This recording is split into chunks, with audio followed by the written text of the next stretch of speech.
Welcome back, grinders. Thank you for checking us out at our ElkBros YouTube channel. My name is Luis Gonzales, coming to you all the way from Katy, Texas. I am the true Venezuelan mafia leader. Don't be deceived by others wanting to hold that title.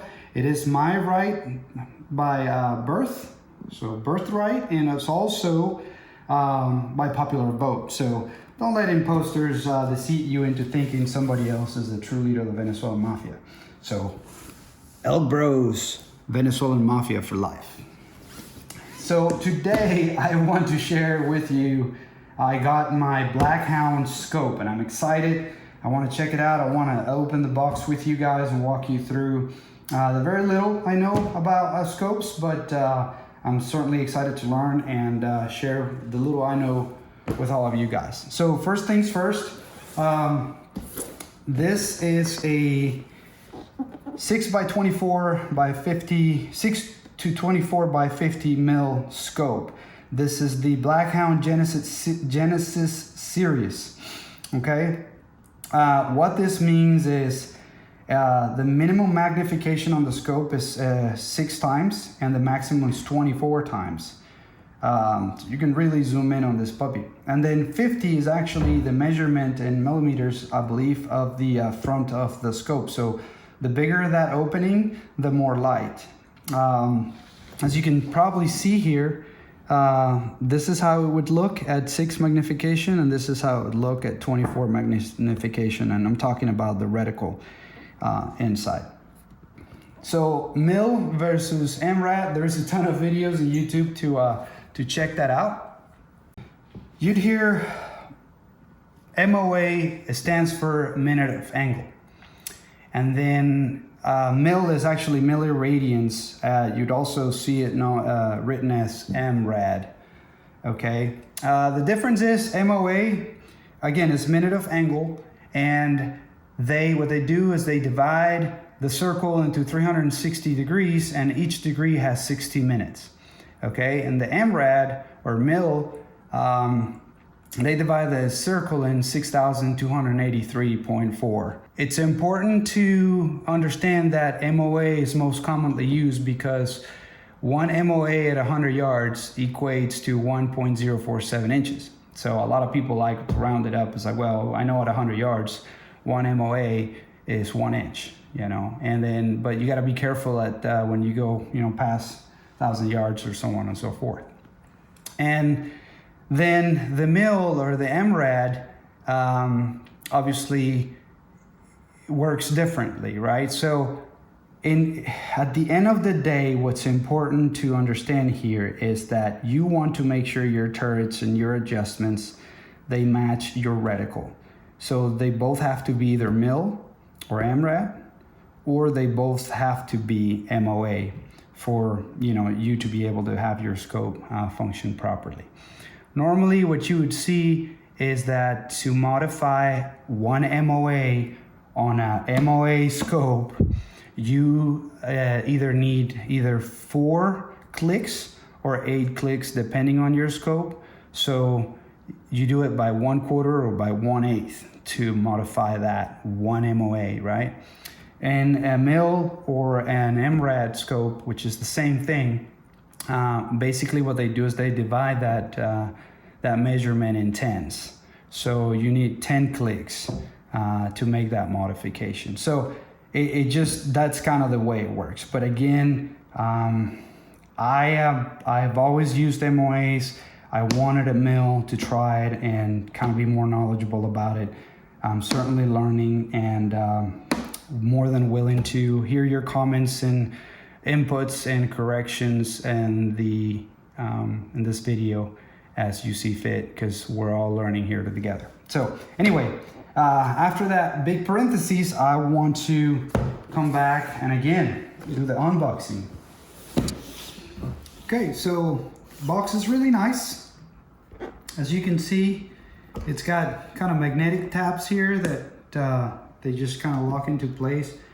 Very nice box, well designed.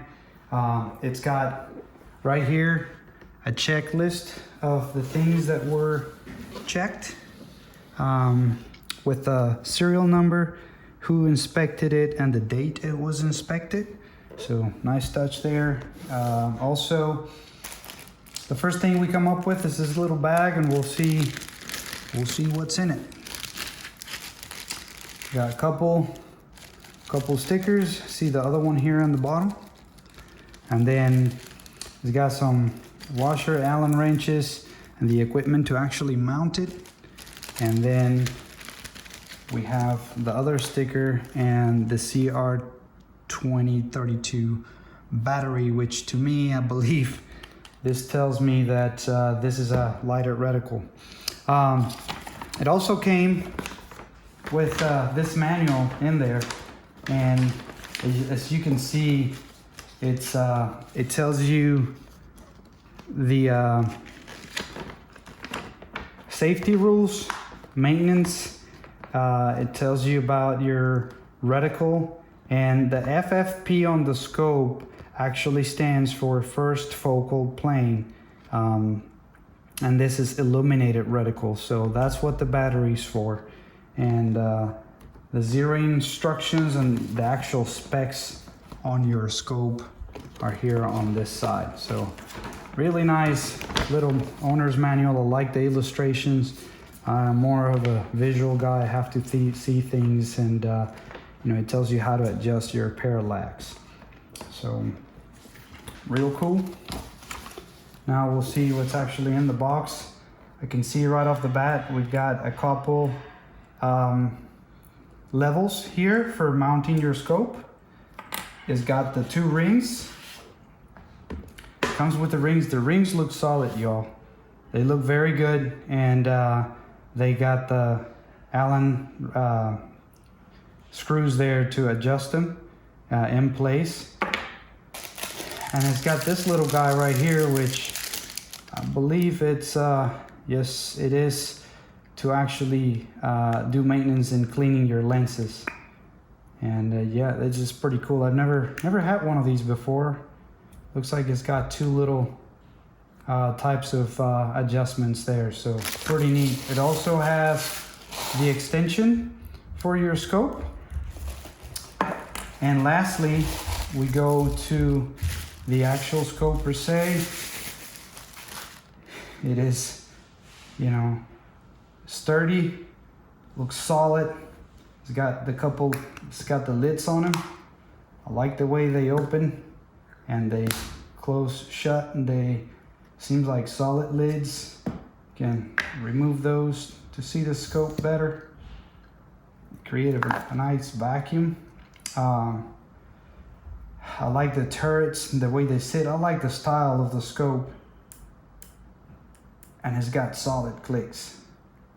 Yeah, you certainly feel the clicks, and this is your parallax adjustment here.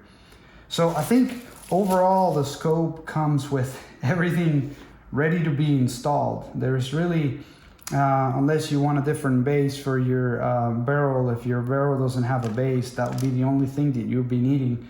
But I'm excited. Check these guys out at blackhoundoptics.com. I think they offer solid equipment for a very affordable pricing in the current market. I'm ready to mount this puppy in one of my rifles and then give it a shot. So check them out. I hope you like them. I hope you enjoyed this unboxing video for you. ElkBros, Venezuelan Mafia.